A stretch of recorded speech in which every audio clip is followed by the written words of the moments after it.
The transport ship shuddered as another blast rocked its hull. Daniel Reed pressed himself against the cold metal wall, his heart hammering in his chest. 15 years old, and he had never imagined dying in space. The emergency lights flickered red, casting everything in a hellish glow. His mother's scream echoed from somewhere down the corridor, followed by his father shouting her name. "Stay hidden, Danny," his sister Beth called out before the sound of boots thundered past his hiding spot behind the cargo containers. But hiding did nothing. The creatures that boarded the ship moved with terrifying efficiency. They were tall, nearly 8 feet, with armor that gleamed like polished obsidian. Their faces were hidden behind helmets, but their movements spoke of predators who had done this many times before. Daniel watched through a gap in the containers as they dragged passengers from their rooms. No one fought back. How could they? These were colonists, farmers, teachers, engineers, not soldiers. A massive clawed hand wrapped around Daniel's arm and yanked him from his hiding spot like he weighed nothing. He kicked and struggled, but the alien simply lifted him higher, examining him the way someone might examine a fish at the market. The creature made a clicking sound that might have been laughter.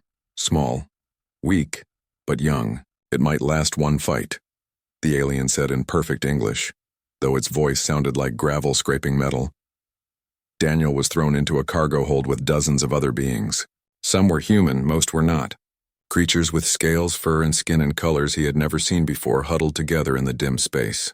The door sealed with a hiss and the ship lurched into motion. They were leaving. Daniel crawled to the small porthole and watched his family's transport ship grow smaller until it vanished. "Among the stars, they took my family," he whispered to no one. "They take everyone's family," a gravelly voice answered. Daniel turned to see a creature that looked like a cross between a lizard and a bear, its yellow eyes sad. "You are young." "I'm sorry." Hours blended together in that hold. No food came, no water. Just the hum of engines and the quiet sobbing of the captured. Daniel found a corner and sat with his knees pulled to his chest. That was when he heard the snarling. In the far corner of the hold, something thrashed inside a small cage. The other prisoners gave it wide space. Daniel crawled closer, curiosity overcoming fear. Inside the cage was an animal from Earth. He recognized it from biology class. A honey badger. Its black and white fur was matted with blood, and one of its legs was twisted at a wrong angle. The creature snapped at him when he got close, showing teeth that seemed too large for its body. "Easy," Daniel whispered. "Easy there." The badger snarled again but didn't lunge. Its dark eyes watched him with pure fury. Daniel understood that fury.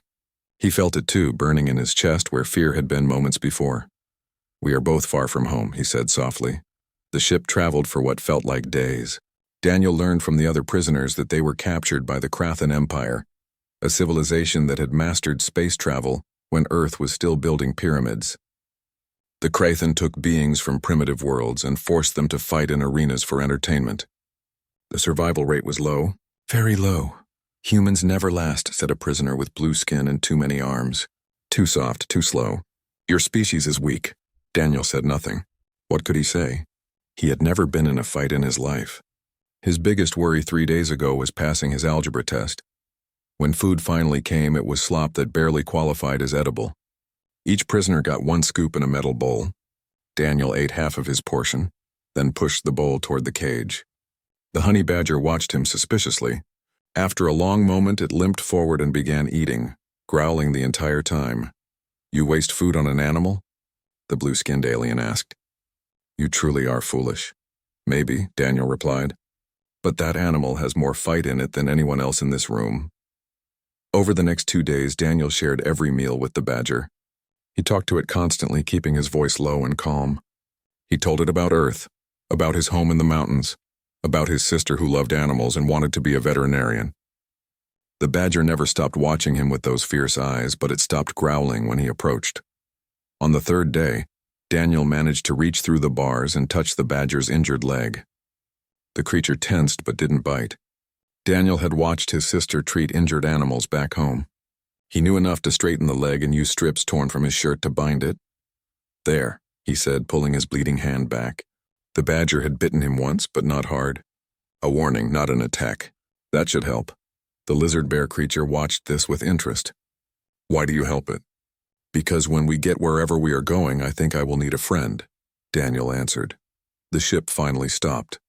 The hold door opened, and armored Krathan soldiers began dragging prisoners out one by one. Daniel grabbed the badger's cage before anyone could stop him. A guard moved to take it away, but another guard laughed. Let the human keep his pet. It will make the first match more entertaining when they both die. Daniel was processed through a facility that looked like a prison. They scanned him, took samples, and threw him in a cell barely large enough to lie down in. The badger's cage sat in the corner. Through the bars, Daniel could see an enormous structure in the distance. A coliseum that stretched into the sky, its walls carved with scenes of violence and death. Welcome to the Grand Arena, a mechanical voice announced through speakers. Tomorrow you fight. Victory brings survival. Defeat brings death. Entertain us well. Daniel sat on the cold floor and opened the badger's cage. The creature limped out, wary but no longer aggressive. It sat beside him, both of them staring at the arena through the bars. They think we are going to die, Daniel said quietly. Maybe they are right. But if we are going down, let's give them something to remember. The honey badger made a sound that almost seemed like agreement. In the distance, the crowd roared with excitement. Tomorrow they would enter that arena. Tomorrow everything would change. The sound of metal scraping against stone woke Daniel from his restless sleep. Guards were moving down the corridor, opening cells and dragging prisoners toward the processing area.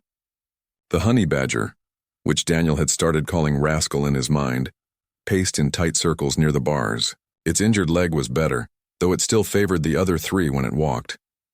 Move, human, a guard barked, slamming his weapon against the cell bars.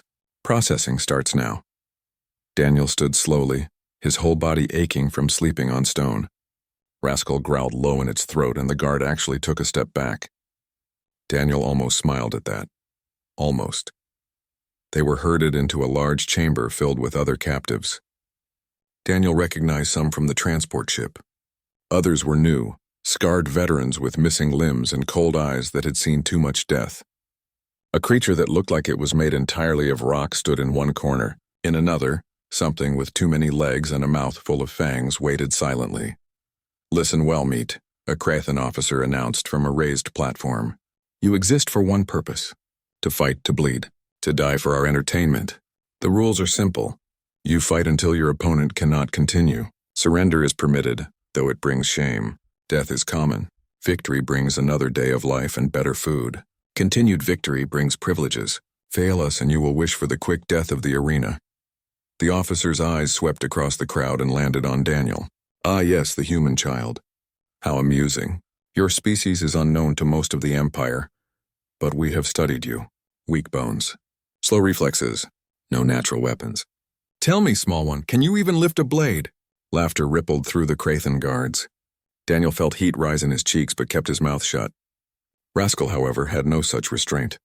The badger lunged forward with a snarl that made several prisoners step back. It snapped at the air between itself and the officer, fearless despite being a fraction of his size. The laughter stopped. The officer stared at Rascal with something that might have been respect. Interesting. The pet has more courage than its master. We shall see if that courage lasts when the blood starts flowing. They were shown to the holding pens beneath the arena. Each fighter got a small cell with a view of the killing floor above through barred windows. Daniel could hear the crowd already gathering. Thousands of voices created a sound like the ocean, rising and falling with excitement. In the cell next to Daniel's, a reptilian creature with green scales and intelligent amber eyes watched him through the bars. It was missing its left arm, the stump covered in old scars. First time? The creature asked in a hissing voice. Daniel nodded. Thought so. You have the look. Fear mixed with false hope. I am Grix. I have survived 43 matches. How? Daniel asked. Grix moved closer to the bars separating them. By being smart. By knowing when to fight and when to survive. You are small, yes? Weak, yes? Then do not fight like you are strong. Fight like you are smart. I don't know how to fight at all, Daniel admitted. Grix made a sound that might have been a laugh or a cough. Then you will die. But maybe not in the first match. Listen, young one. In the arena, use everything. The terrain. The weapons. Your opponent's expectations. They will expect you to be weak and afraid. Use that. Make them underestimate you until the moment you strike. Why are you helping me? The reptilian's eyes grew distant. Because I had a child once, before the Krathan came. You remind me of him, and because tomorrow I fight again, and I may not survive to share this wisdom with anyone else. Over the next hours, Grix taught Daniel what he could through the bars, how to hold a blade so it would not slip, how to watch an opponent's feet to predict their next move, how to breathe when fear tried to freeze his lungs. It was not much, but it was more than Daniel had before. Other fighters watched this exchange with various expressions. Some seemed amused. Others appeared disgusted that a veteran would waste time on fresh meat that would be dead by sunset. The human gets special treatment from Grix. A massive creature covered in spikes muttered. Why? It is just another weak thing that will die screaming. If it dies, Grix replied calmly. But I will not watch in silence while a child faces the arena with no knowledge. Even small chances deserve to be taken. The mechanical voice returned, echoing through the holding pens. First match begins in 1 hour. Fighters, prepare yourselves. Today's opening entertainment, the human child and his animal companion versus a Vorthan crusher beast. Betting odds are 5,000 to 1 against the human survival. The holding area erupted in noise. Prisoners shouted questions and predictions. Some laughed. Others simply shook their heads sadly. A crusher beast? Daniel asked Grix, trying to keep his voice steady. What is that? Grix's face showed something close to pity. A creature from Vortha Prime. Heavily armored, aggressive, the size of your Earth elephants, I believe, but much more deadly. They are used to kill fighters who displease the arena masters. You have been given an execution, not a fight. Daniel felt his stomach drop. Beside him, Rascal sensed his fear and pressed against his leg. The badger's warmth was small comfort against the cold reality settling over him. Then I am dead, Daniel whispered. Probably, Grix agreed, but not certainly. The crusher is strong and armored, yes, but it is also stupid. It attacks with rage, not thought. If you are fast, if you are clever, if you are very lucky, you might survive. Might is not much of a chance, it is more than none, and I have seen stranger things in this arena. Guards began opening cells, pulling fighters toward the arena entrance. Daniel was grabbed roughly and pushed down a corridor that sloped upward. Rascal followed, staying close to his heels. The badger's claws clicked on the stone floor with each step. The tunnel opened onto bright sunlight that blinded Daniel for a moment. When his eyes adjusted, he saw the arena for the first time from the inside. It was massive, easily as large as 3 football fields. The floor was sand and rock with scattered obstacles, pillars, weapon racks, pits, and barriers. Above, rising in tiers that seemed to touch the sky, 50,000 spectators screamed and chanted in languages Daniel did not know. Across the arena, a gate began to rise. The roar of the crowd doubled. From the darkness of the opposite tunnel came the crusher beast. It was everything Grix described and worse. Gray-plated armor covered its body like natural tank plating, 6 legs, each ending in claws that could tear metal, a head that was mostly mouth filled with teeth meant for crushing bone, eyes that held nothing but hunger and rage. The beast saw Daniel and charged immediately. Spread out, Daniel shouted to Rascal, diving to the left. The badger went right without hesitation, moving faster than Daniel expected despite its healing leg. The crusher beast, confused by targets moving in different directions, tried to change course mid-charge and crashed into a stone pillar instead. The impact shook the arena floor. Daniel scrambled to his feet and ran for the nearest weapon rack. His hands closed around a metal spear just as the beast recovered and charged again, this time at Rascal. No, Daniel screamed, but Rascal did not run. The honey badger charged straight at the creature 10 times its size, fearless and full of fury. At the last moment, it dodged under the beast's snapping jaws and latched onto its face, claws and teeth finding the soft tissue around the eyes. The crusher beast roared in pain and rage, shaking its head violently. But Rascal held on, digging deeper. Blood began to flow. Daniel realized something in that moment, watching his small companion fight without fear. The galaxy thought humans were weak. They thought Earth creatures were insignificant, but they had never met a honey badger. They had never learned that some things fight not because they are strong, but because they refuse to give up. Daniel gripped the spear tighter and ran toward the beast. If Rascal could fight something so much larger without hesitation, then so could he. They were both from Earth, both far from home, both facing impossible odds, but both still fighting. The crusher beast thrashed wildly, trying to shake Rascal loose from its face. Blood poured from the wounds around its eyes, turning the sand beneath it dark red. Daniel ran forward with the spear, his heart pounding so hard he thought it might burst. Every instinct screamed at him to run away. But he pushed those thoughts down. He aimed for the beast's leg, hoping to slow it down.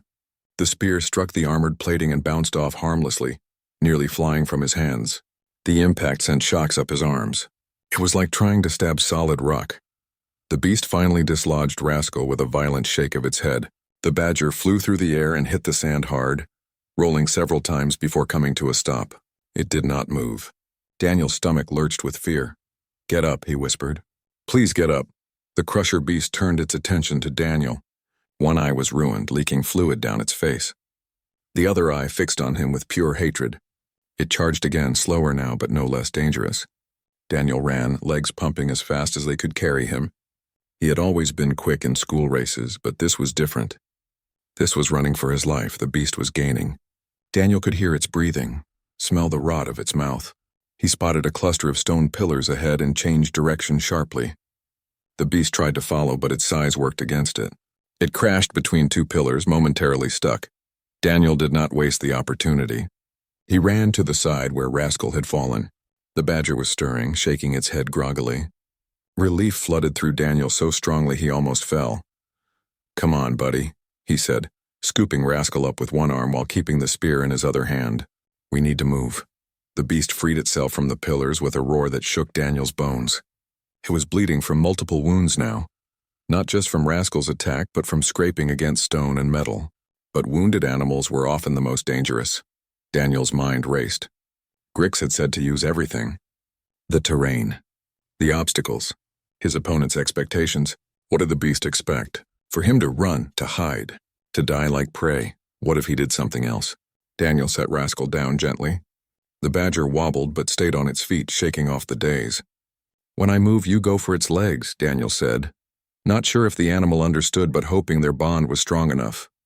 Distracted, he did not give himself time to overthink.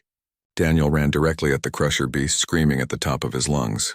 The crowd's roar intensified. The beast, surprised by prey running toward it, hesitated for just a second. That second was enough.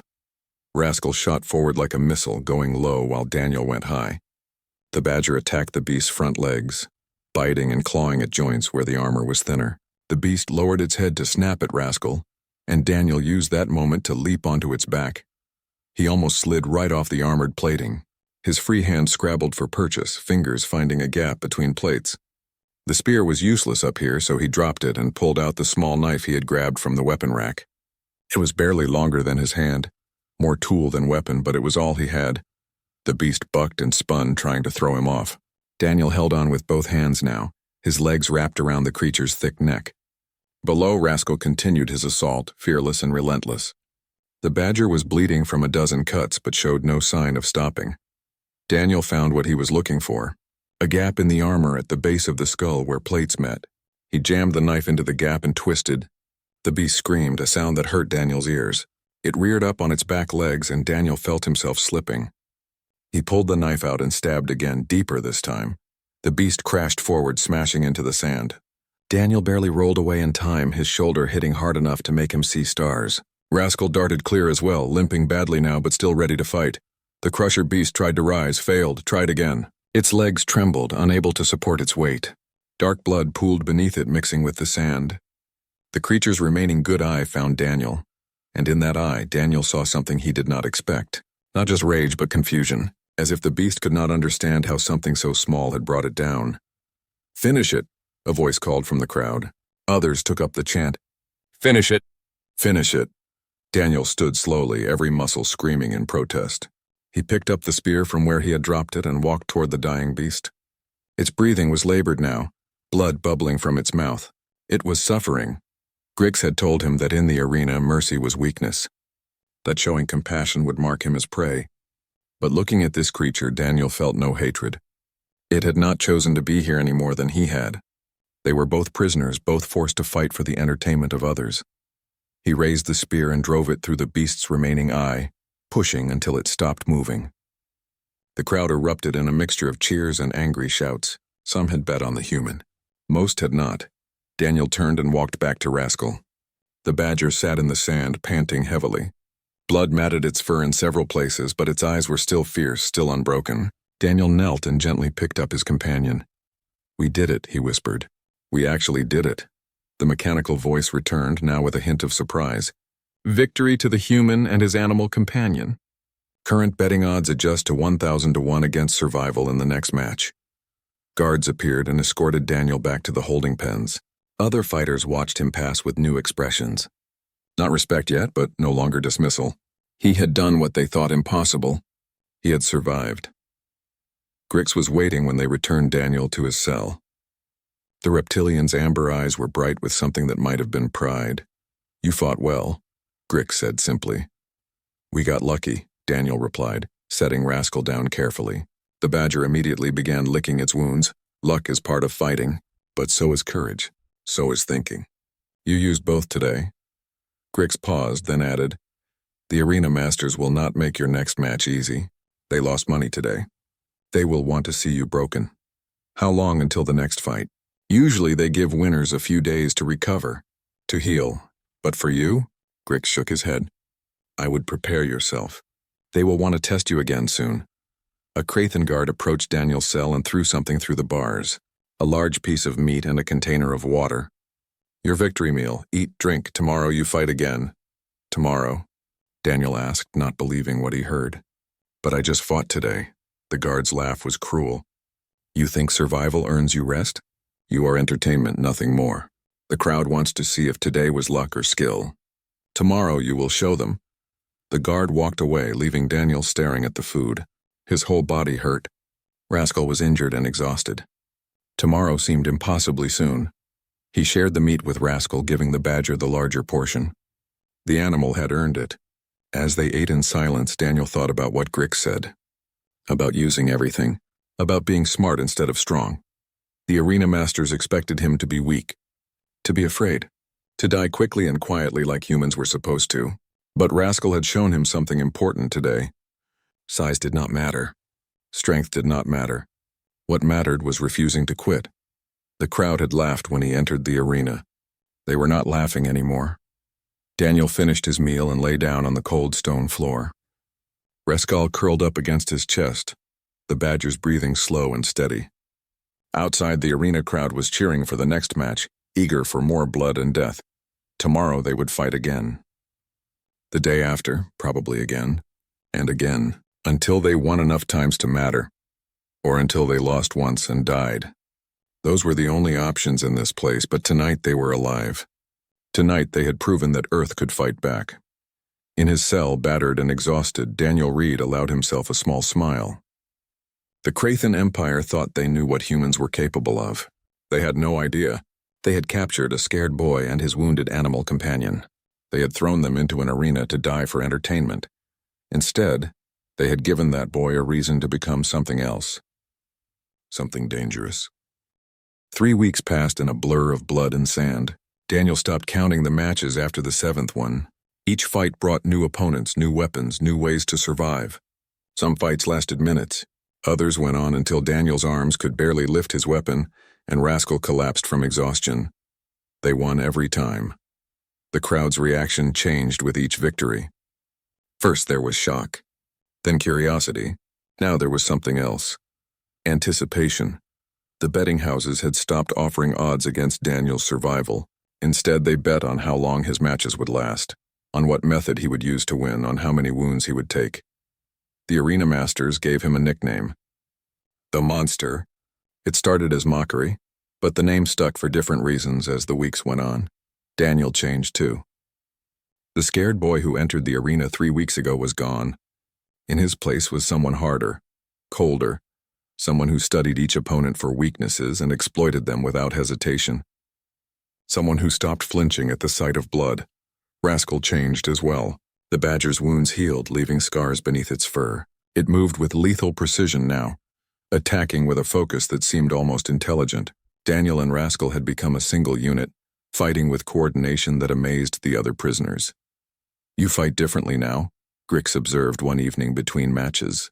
The reptilian had survived his own recent fight, though he had gained new scars in the process. More efficient, more brutal.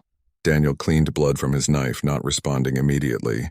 When he finally spoke, his voice was flat. I fight to win. That is all that matters here. Yes, but you also fight without mercy. without hesitation. The Daniel from 3 weeks ago would have given his opponents chances to surrender. Now you end matches as quickly as possible. Would you prefer I die showing mercy? Grix's amber eyes studied him carefully. I would prefer you do not lose yourself completely. Survival is important, but so is remembering who you were. Who I was is dead, Daniel said, standing and walking to the bars of his cell. That boy would have died in the first match. I am what this place made me. In the distance, the crowd roared as another match began. Daniel watched through the narrow window, analyzing the fighter's techniques, looking for moves he could adapt. Everything was a lesson now. Every match he watched taught him something new about killing. The mechanical voice announced his next match. Special entertainment.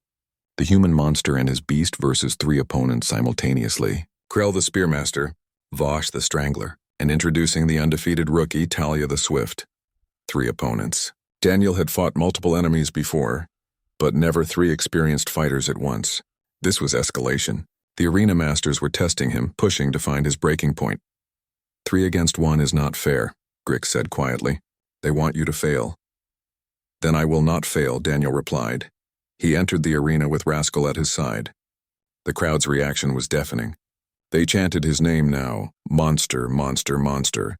Some chanted with admiration, others with hatred. Daniel did not care which. Both were just noise. His 3 opponents waited in the center of the arena. Krell was massive, holding a spear that looked more like a tree trunk. Vosh had 8 arms, each one thick with muscle. Talia was smaller, built for speed, carrying 2 curved blades that caught the sunlight. The human child, Krell rumbled. We have heard stories. Today we will see if they are true or just luck. Daniel said nothing. Words were wasted energy. He had learned that. Instead, he studied them, reading their stances, their weapon grips, their confidence levels. Krell was overconfident. Vosh was cautious. Talia was eager, almost excited. Those details mattered. The horn sounded. The match began. Talia attacked first, moving incredibly fast. Her blades were a blur. Daniel blocked the first strike, deflected the second, but the third caught his arm, opening a shallow cut. She danced away before he could counter, laughing. Too slow, monster. Maybe the stories are lies after all. Krell thrust his spear forward. Daniel rolled aside. But Vosh was already there, multiple arms reaching for him. Daniel barely escaped, taking another cut across his back. Rascal launched at Vosh's legs, but the 8-armed fighter kicked the badger away with brutal force. Rascal tumbled across the sand but got up immediately, undeterred. They were coordinating, working together. Daniel realized he was being herded, pushed into a corner where they could overwhelm him. Standard pack tactics. They had fought as a team before. But Daniel had been studying pack tactics too. He had watched wolf hunts on nature documentaries back on Earth, watched how lone prey survived by breaking pack unity, by making predators get in each other's way. He ran straight at Krell, surprising the larger fighter. Krell thrust his spear forward, but Daniel slid under the attack, cutting the back of Krell's leg as he passed. Not deep enough to cripple, but enough to slow. Daniel kept moving, positioning Krell between himself and the others. Talia tried to circle around, but Rascal cut her off, snapping at her ankles with vicious efficiency. She had to stop and deal with the badger, losing her speed advantage. Vosh charged with all 8 arms reaching. Daniel grabbed Krell and pushed the larger fighter into Vosh's path. The two collided in a tangle of limbs. Daniel used that moment to strike, his blade finding the soft spot under Vosh's 3rd arm. The fighter screamed and 3 of his arms went limp. Talia came at Daniel from behind, fast and silent. But Daniel had been tracking her reflection in Krell's armor.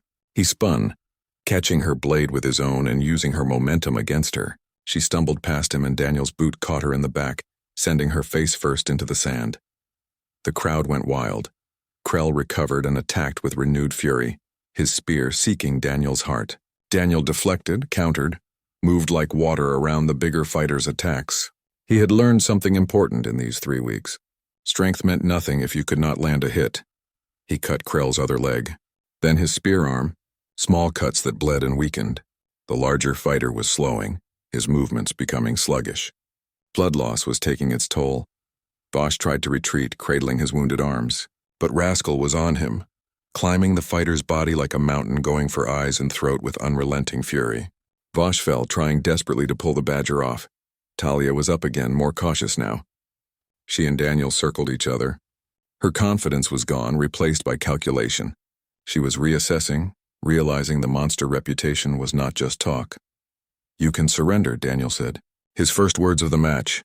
"Never!" she spat. They clashed, blade against blade. She was fast, but Daniel had fought faster opponents. She was skilled, but he had learned from every fighter he had faced. Most importantly, she fought with technique. Daniel fought to survive. There was a difference. He saw his opening when she overextended on a thrust. His blade found her shoulder, and she dropped one of her weapons. Before she could recover, Daniel kicked her legs out from under her and put his blade to her throat. "Surrender," he said again. She looked into his eyes, and whatever she saw there made her nod. "I yield." Daniel stepped back, and guards rushed in to remove her from the arena. Krell collapsed moments later, too wounded to continue. Vosh had stopped moving. Rascal standing on his chest with blood-matted fur and victorious eyes. 3 opponents, all defeated.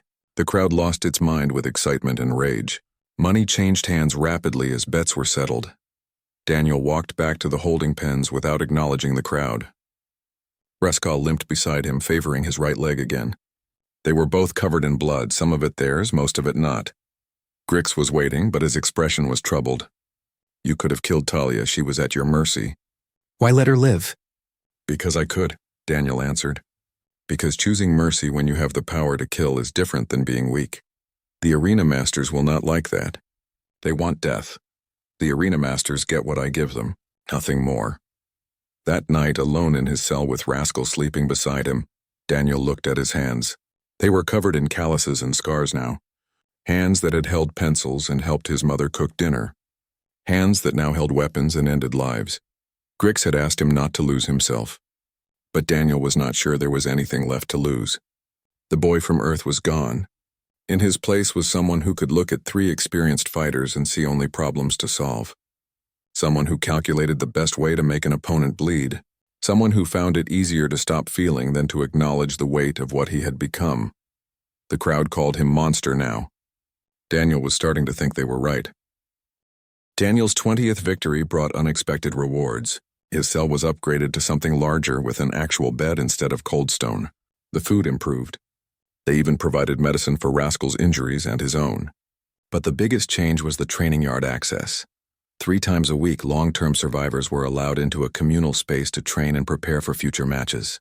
It was meant as a privilege, a way to keep valuable fighters alive longer. But for Daniel, it became something else. It became an opportunity. The training yard held about 30 fighters on any given day. They came from dozens of species, each with their own fighting styles and techniques. Daniel watched them all, learning constantly. But more importantly, he listened to them talk. "The grand tournament approaches," Grix said one afternoon as they practiced together. "Every 10 cycles, the arena holds a massive event. All surviving champions fight in one enormous battle. Last fighter standing wins freedom." "Freedom?" Daniel stopped mid-strike. "They actually let the winner go?" "So they claim. Though in 100 years, only 3 fighters have ever won, and none returned to tell if the freedom was real." Grix's expression darkened. "Most die in the tournament. It is designed that way. Maximum entertainment." Daniel's mind raced.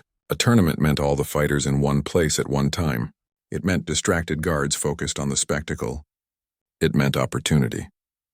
Over the next weeks, Daniel did something the arena masters did not expect. He started talking to the other fighters. Not just Grix, but everyone. He learned their names, their stories, their reasons for being here. Some were criminals from their own worlds. Others were captured like him.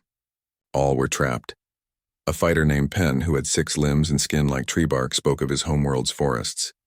A female warrior called Sierra described the oceans of her planet with tears in her eyes. Slowly, carefully, Daniel began to plant seeds. What if the tournament was not just a fight? He asked a small group during training one day. What if it was an escape? The fighters looked at him like he had lost his mind. Escape? Pen laughed bitterly. There are hundreds of guards. Weapons that can kill from a distance. Ships that would shoot us down before we left the planet. It is impossible. Humans used to think flying was impossible, Daniel replied. Then we figured it out. Your species barely has space travel, Sierra pointed out. What could you possibly know about escaping a Krathan fortress? I know about warfare. Earth has been fighting wars for thousands of years. We got very good at it. Daniel picked up a stick and began drawing in the dirt. Look, during the tournament, all the guards focus on the arena floor. Security in the holding areas will be minimal. If we coordinated, if we moved as one unit instead of individual fighters, we could overwhelm them. And then what? Another fighter asked. Even if we get past the guards, we are still on their planet, surrounded by their military. Their ships dock in the lower levels. I have watched the patterns. They bring in new fighters every few days. That means transport ships coming and going. If we time it right, we could take one. The group fell silent. Daniel could see them actually considering it. The idea was insane, yes, but it was also the first hint of hope any of them had felt in years. Why would you do this? Grix asked quietly. You have become valuable to the arena. They feed you well now, give you privileges. You could survive for years as a champion. Daniel looked at Rascal, who was sleeping nearby in a patch of sunlight. Because I did not come here to survive. I came here to find my family.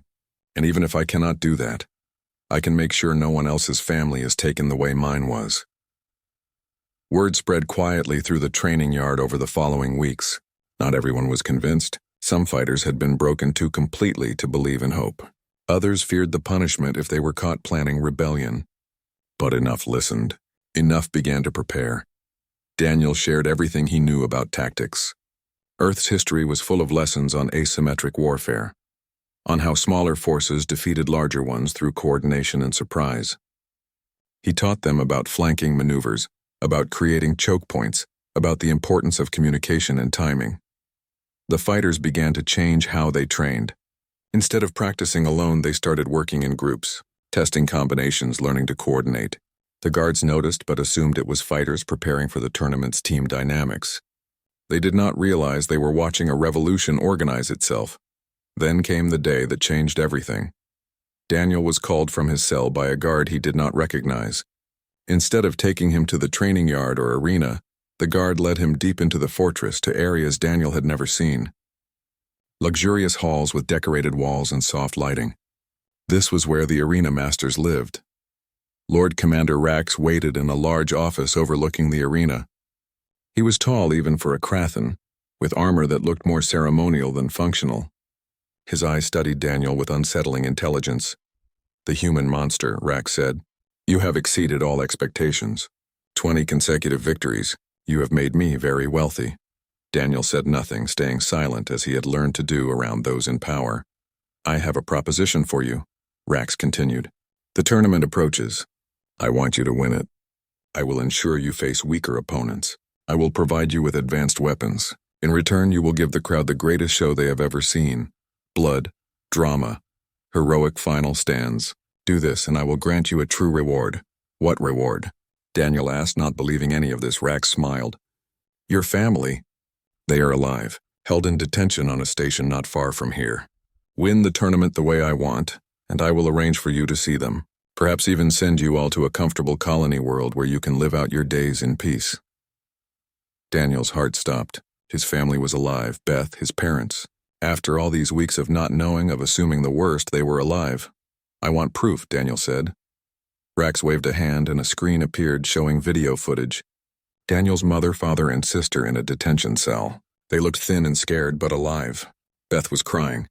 His mother held her close. Agree to my terms and this can be arranged, Rax said. Refuse and they will be sold to labor camps. Your sister is young and pretty.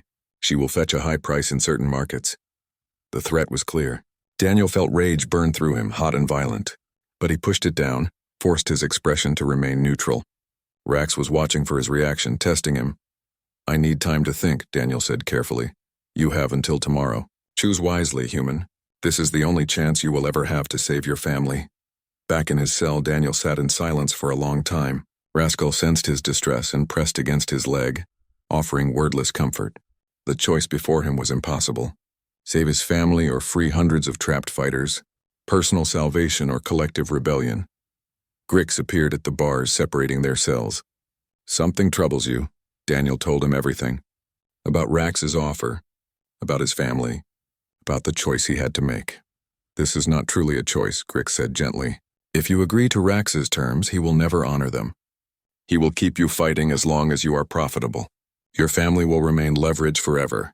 Craven do not show mercy. They show illusions of mercy to maintain control. But what if he does honor it? What if this is the only chance I have?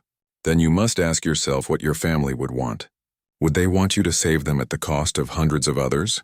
Or would they want you to do what is right, even if it costs everything? Daniel closed his eyes. He knew the answer. His mother had always taught him to help others. His father had said that doing the right thing was rarely easy.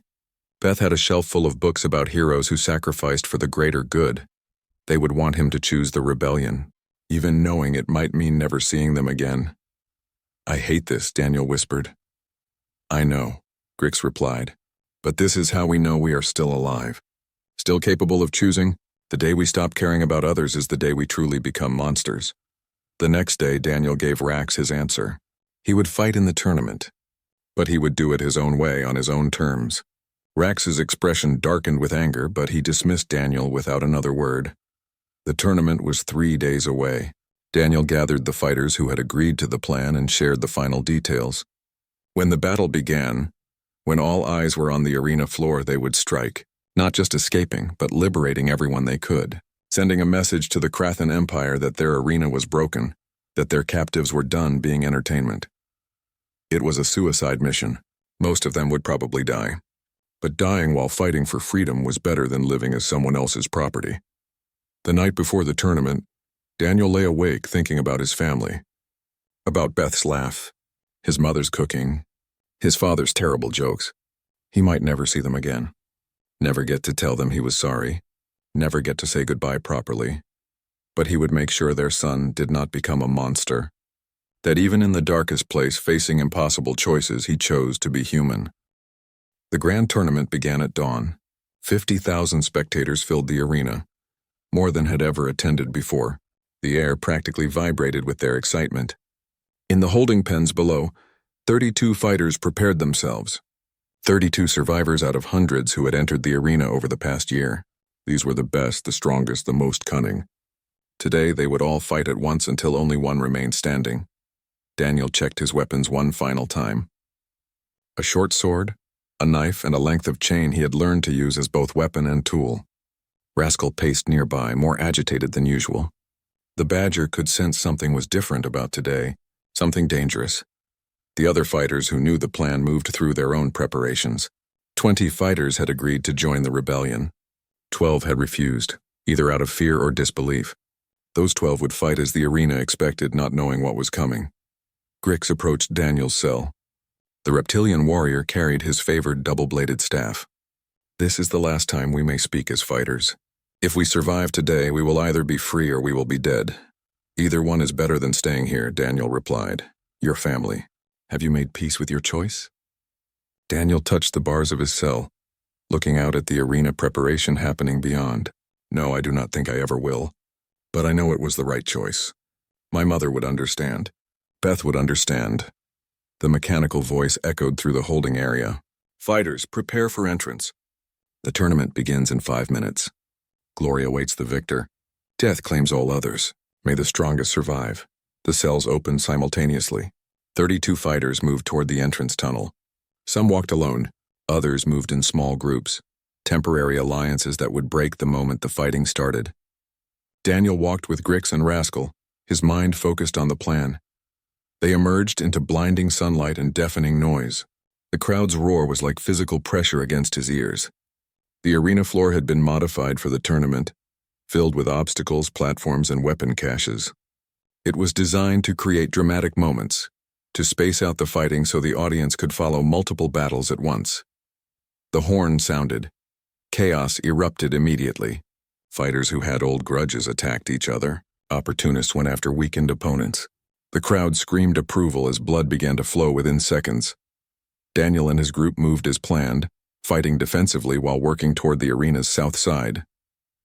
That section had maintenance access tunnels that led to the lower levels. If they could reach those tunnels, they could access the holding areas where more prisoners were kept. But first, they had to survive the tournament. A massive fighter with 4 arms attacked Daniel, swinging a battle axe that would have split him in half. Daniel ducked under the swing and used his chain to wrap around the fighter's legs. A quick pull and the giant crashed down. Rascal was there instantly, going for eyes. The fighter surrendered within seconds. More opponents came. Daniel fought alongside Grix, their styles complementing each other perfectly after weeks of training together. Penn provided cover with his longer reach. Sierra moved like water, her twin blades deflecting attacks meant for others in their group. The crowd was loving it. The monster and his allies working together, creating dramatic confrontations and narrow escapes. The betting houses were in frenzy. No one suspected this was more than entertainment. Lord Commander Rax watched from his private box, a smile on his face. He thought Daniel had chosen to give the crowd a show. He had no idea what was actually happening. 10 minutes into the tournament, Daniel's group reached the maintenance tunnel entrance. 2 guards stood watch, focused on the arena fighting. They never saw the coordinated attack coming. Within seconds, both were unconscious and stripped of their weapons and keycards. "Now!" Daniel shouted. Half his group poured into the tunnel, while the other half remained in the arena to maintain the appearance of the tournament continuing. Daniel led the tunnel team deeper into the fortress, Rascal running ahead to scout. They encountered minimal resistance. Just as Daniel predicted, almost all security forces were focused on the tournament above. They reached the lower holding cells where hundreds of prisoners waited to eventually be fed into the arena. Most were too weak to fight, captured recently and not yet processed. But they could run. They could create chaos. "Open every cell," Daniel ordered. "Get everyone moving toward the docking bay." Alarms began blaring as the cell doors opened. The fortress was realizing something was wrong. Guards rushed toward the holding area, but they were met by freed prisoners who fought with the desperation of those with nothing to lose. The fighting was brutal and quick. Daniel led a smaller team toward the detention area Rax had shown him, the place where his family was held. He knew it was a risk, knew it might compromise the entire escape, but he had to try. They fought through 3 checkpoints, leaving unconscious guards in their wake. Rascal's fierce attacks and Daniel's brutal efficiency cleared the way. Finally, they reached the detention wing. Daniel burst into the cell area, scanning faces frantically. There were dozens of humans here, all captured for various reasons. But he could not find his family. They were not here. "It was a lie," Grix said quietly, appearing beside him. "Rax showed you what you wanted to see. Bait for a trap." As if summoned by his name, Lord Commander Rax appeared at the end of the corridor with a full squad of armed guards. His expression was one of cold fury. "Did you really think I did not anticipate this, human? I have run this arena for 30 years. Every rebellion has been crushed. Yours will be no different. Where is my family?" Daniel demanded. "There is no family. The footage was from a detention center that was destroyed months ago. They are likely dead. You threw away your only chance at freedom for nothing." The words hit Daniel like physical blows. His family was dead, had been dead all along. Everything he had endured, every fight he had survived, and they were already gone. "No," Daniel whispered. "Yes. And now you will die knowing you failed them. Guards, kill them all." The guards raised their weapons. Daniel's team was outnumbered and outgunned. This was the end. Except Rascal had other ideas. The honey badger launched itself at Rax with a snarl of pure rage, moving faster than Daniel had ever seen. It latched onto Rax's face before anyone could react, claws and teeth finding vulnerable points. Rax screamed and fell backward, and his guards immediately rushed to help him. "Run!"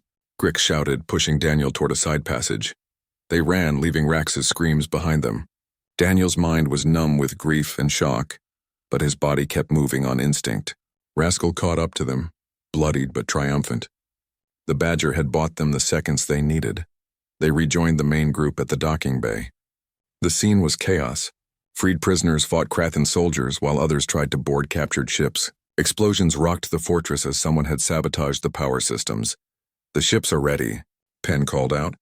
"But we do not have much time." Daniel stood at the entrance to the docking bay, watching the battle. So many were dying to create this opportunity, dying because he had convinced them to fight. "Daniel, we must go," Grix urged. But Daniel was not listening. His family was dead. The arena masters had taken everything from him, turned him into a weapon, a monster for their entertainment. And even in rebellion, he was dancing to their expectations no more. "Get everyone on the ships," Daniel said quietly. "I will buy you time." "What?" "No, you will die." Daniel looked at Grix with eyes that held no fear, only cold determination. "I stopped being that scared boy weeks ago. You said I was becoming a monster. You were right. So let me show them what kind of monster they created." Before Grix could stop him, Daniel ran back toward the fighting. Rascal followed without hesitation, the Badger staying by his side as always. Together they plunged into the battle. Daniel fought with everything he had learned. Every technique, every lesson, every dirty trick. He was not trying to survive anymore. He was trying to give his people time to escape. Guards fell before him. Automated defenses were hacked and turned against their makers using skills he learned from his civilian life back on Earth. The boy who had been good with computers, who had helped his school fix their network, now used those skills to turn the fortress against itself. Doors locked, trapping reinforcements. Life support failed in sections where guards were stationed. Communication systems went down across the entire facility. The escaped prisoners made it to the ships. Engines roared to life as they began to lift off. The Krathen tried to stop them, but Daniel had opened the main bay doors and disabled the anti-ship weapons. The ships escaped into the night sky, carrying hundreds of freed souls. Daniel watched them go from a shattered window, Rascal panting beside him. They had done it. The impossible escape. The message to the galaxy that the Krathen arena could be broken. Guards surrounded them now, weapons pointed. Daniel was bleeding from a dozen wounds. Rascal could barely stand. But they had won what mattered. Lord Commander Rax appeared, his face bandaged from Rascal's attack. "You have destroyed everything. Cost me billions. Made me look like a fool." "Good," Daniel replied simply. "You will suffer for this." "I will make your death last days." Daniel laughed, surprising himself. "You still do not understand. I am already dead. My family is dead, but those people who escaped. They will tell the galaxy what happened here. They will tell them about Earth, about humans, about what we are capable of when you push us too far. One human child means nothing to the galaxy. Maybe. But one human child brought down your undefeated arena. One human child freed hundreds of your prisoners. And when Earth hears about this, when they learn what the Krathen Empire did to our people, they will come. And we will not stop until every arena, every detention center, every slave market in your empire is burning." Rax's expression changed. He saw the truth in Daniel's words. This was not just a failed escape. This was the beginning of something much larger. "Kill him," Rax ordered quietly. The guards raised their weapons. Daniel picked up Rascal gently, holding the wounded Badger close. They had come here as captives, scared and alone. They would leave as warriors who would change the galaxy. The last thing Daniel thought about was his sister Beth and her shelf of books about heroes. He hoped wherever she was, she knew her brother had tried to be one. Then the world exploded in light. When Daniel woke, he was in a medical bay he did not recognize. Not Krathen design. His wounds were bandaged. Rascal was sleeping in a bed beside him, also bandaged but breathing steadily. A human face appeared above him, a woman in military uniform with Earth's flag on her shoulder. "Welcome back, son," she said gently. "I am Captain Rivera from Earth's defense fleet. Your escape made quite the news.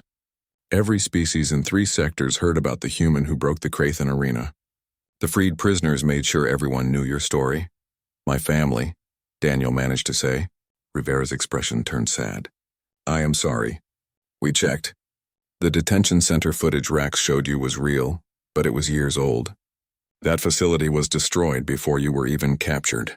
Your family did not suffer long." Daniel closed his eyes, grief washing over him anew, but mixed with the grief was something else.